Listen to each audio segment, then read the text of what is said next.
ಆಂಧ್ರ ಪ್ರದೇಶನ ಕರ್ನೂಲು ಜಿಲ್ಲೆಯಲ್ಲಿರುವ ವಿಶೇಷ ಶೈವ ಕ್ಷೇತ್ರವಾದಂತಹ ಪರಮೇಶ್ವರನ ಜ್ಯೋತಿರ್ಲಿಂಗಗಳಲ್ಲಿ ಒಂದಾದಂತಹ ಮಹಿಮಾನ್ವಿತ ಶ್ರೀಶೈಲ ಪುಣ್ಯಕ್ಷೇತ್ರವಿದು.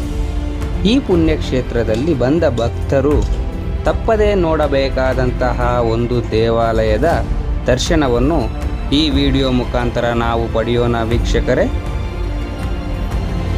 ಶ್ರೀಶೈಲ ಪುಣ್ಯಕ್ಷೇತ್ರದ ರಕ್ಷಣೆಯನ್ನು ಮಾಡುತ್ತಾ ಈ ಪುಣ್ಯಕ್ಷೇತ್ರದ ಕ್ಷೇತ್ರಪಾಲಕನಾಗಿ ನೆಲೆಸಿರುವಂತಹ ಶ್ರೀ ಬಯಲು ವೀರಭದ್ರ ಸ್ವಾಮಿಯ ಪುಣ್ಯಕ್ಷೇತ್ರವಿದು.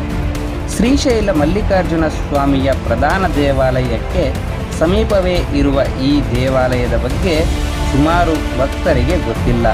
ಆದರೆ ಇಲ್ಲಿನ ಸ್ಥಳ ಪುರಾಣದ ಪ್ರಕಾರ ಶ್ರೀ ಮಲ್ಲಿಕಾರ್ಜುನ ಸ್ವಾಮಿಯ ದರ್ಶನಕ್ಕೆ ಬರುವ ಮೊದಲಿಗೆ ಇಲ್ಲಿ ನೆಲೆಸಿರುವಂತಹ ಶ್ರೀ ಬಯಲು ವೀರಭದ್ರ ಸ್ವಾಮಿಯ ದರ್ಶನವನ್ನು ಪಡೆಯಬೇಕಂತೆ ವೀಕ್ಷಕರೇ. ನಮಸ್ಕಾರ ವೀಕ್ಷಕರೇ, ಜೈ ವೀರಭದ್ರೇಶ್ವರ. ವೀಕ್ಷಕರೇ, ನಾವೀಗ ಆಂಧ್ರ ಪ್ರದೇಶನಲ್ಲಿ ಕರ್ನೂಲು ಜಿಲ್ಲೆಯಲ್ಲಿ ಶ್ರೀಶೈಲ ಪುಣ್ಯಕ್ಷೇತ್ರಕ್ಕೆ ಬಂದಿದ್ದೇವೆ. ಈ ಶ್ರೀಶೈಲ ಪುಣ್ಯಕ್ಷೇತ್ರದಲ್ಲಿ ಕ್ಷೇತ್ರಪಾಲಕನಾಗಿ ನೆಲೆಸಿರುವಂತಹ ಶ್ರೀ ಬಯಲು ವೀರಭದ್ರ ಸ್ವಾಮಿಯ ದರ್ಶನಕ್ಕೆ ಬಂದಿದ್ದೇವೆ. ಬನ್ನಿ ವೀಕ್ಷಕರೇ, ಇಲ್ಲಿ ಬಯಲು ವೀರಭದ್ರ ಸ್ವಾಮಿಯ ದರ್ಶನವನ್ನು ಪಡೆಯುತ್ತಾ ಈ ದೇವಾಲಯದ ಮಾಹಿತಿಗಳನ್ನು ಸಹ ತಿಳಿದುಕೊಳ್ಳೋಣ. ದುಷ್ಟ ಶಕ್ತಿಗಳನ್ನು ಸಂಹಾರ ಮಾಡಲು ಹೋಗುವ ರೀತಿಯಲ್ಲಿ ಇಲ್ಲಿನ ಸ್ವಾಮಿಯವರು ನಮಗೆ ದರ್ಶನ ಕೊಡುತ್ತಾರೆ ವೀಕ್ಷಕರೇ. ಹಾಗಾಗಿ ಇಲ್ಲಿನ ಸ್ವಾಮಿಯವರಿಗೆ ಪೂಜೆ ಮಾಡುವುದರಿಂದ ದೃಷ್ಟಿದೋಷಗಳು, ದುಷ್ಟಶಕ್ತಿಗಳ ಸಮಸ್ಯೆಗಳಿಗೆ ಪರಿಹಾರವು ಬಹುಬೇಗನೆ ಸಿಗುತ್ತದೆ. ದಶಭುಜಗಳಲ್ಲಿ ವಿವಿಧ ಆಯುಧಗಳನ್ನು ಹಿಡಿದುಕೊಂಡು ಸ್ವಾಮಿಯವರು ಬಂದ ಭಕ್ತರ ಇಷ್ಟಾರ್ಥಗಳನ್ನು ತೀರಿಸುತ್ತಾ ಇಲ್ಲಿ ನೆಲೆಸಿರುತ್ತಾರೆ.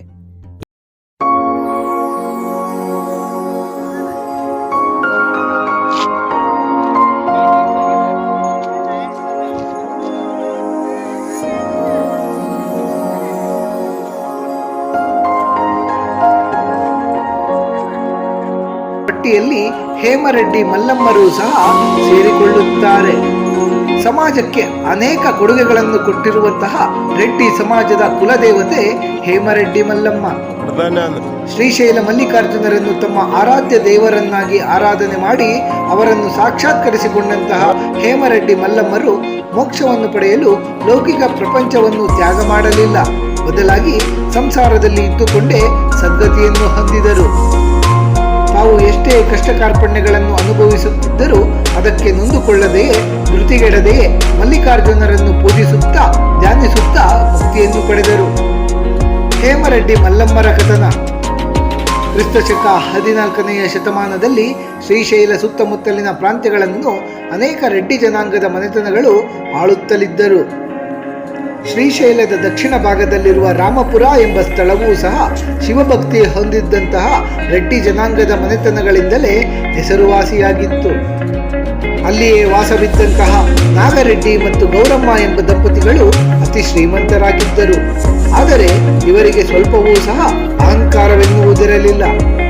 ಸದಾಕಾಲ ಸಮಾಜ ಸೇವೆಯಲ್ಲಿಯೇ ಇವರು ನಿರತರಾಗಿದ್ದರು. ಈ ದಂಪತಿಗಳು ಶ್ರೀಶೈಲ ಮಲ್ಲಿಕಾರ್ಜುನ ಸ್ವಾಮಿಯ ಪರಮ ಭಕ್ತರಾಗಿದ್ದರು. ಆದರೆ ಇವರಿಗೆ ಮಕ್ಕಳ ಭಾಗ್ಯವೇ ಇರಲಿಲ್ಲ. ಮಕ್ಕಳ ಭಾಗ್ಯಕ್ಕಾಗಿ ಹಗಲಿರಳು ಶ್ರೀಶೈಲ ಮಲ್ಲಿಕಾರ್ಜುನರನ್ನು ಈ ದಂಪತಿಗಳು ಪ್ರಾರ್ಥನೆ ಮಾಡುತ್ತಲಿದ್ದರು.